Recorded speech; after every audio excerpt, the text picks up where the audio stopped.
फिर रात भी गहरी हो जाती है। रानो और गुड़िया तो सो जाते हैं, लेकिन रियो तो सारी रात बैठी रोती रहती है। और फिर सुबह भी हो जाती है। सुबह तोता, कबूतर और कालू कौवा घबराए हुए रानो के घोंसले की तरफ आते हैं। रानो और रियो, मैंने देखा है उस पहाड़ी पर एक गिद्ध आ गया है, और मैंने ये भी देखा कि उसके घोंसले में तुम्हारी बेटी के पंख पड़े हुए थे। खा लिया उस जालिम ने मेरी बेटी को। मैं क्यों चली गई थी भोजन की तलाश में? अगर मैं ना जाती तो मेरी बेटी आज मेरे पास होती। अब क्या हो सकता है, हम मुकाबला भी तो नहीं कर सकते उस जालिम चील का। रानो, अब तो वो जालिम चील बारी बारी से हमारे बच्चे और अंडों को खाएगा, और फिर हमें।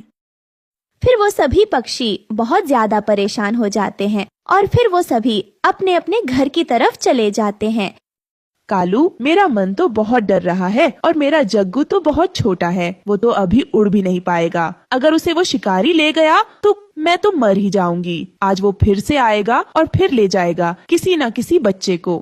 गोरी, सब पक्षी परेशान हैं। कालू, सबकी क्या चिंता, मुझे तो बस अपने जग्गू की चिंता है। मैं सुबह से सोच रही हूँ और मैंने एक उपाय सोचा है जिससे वो शिकारी हमारे जग्गू को नहीं खाएगा। क्या गोरी, क्या उपाय है तुम्हारे पास?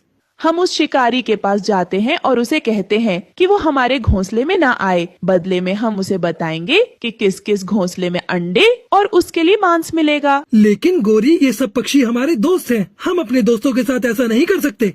कालू, जब अपनी जान बचानी हो तो करना पड़ता है ऐसा। तुम चलो जल्दी से मेरे साथ। फिर कालू कौवा भी गौरी की बातों में आकर उसके साथ शिकारी की तरफ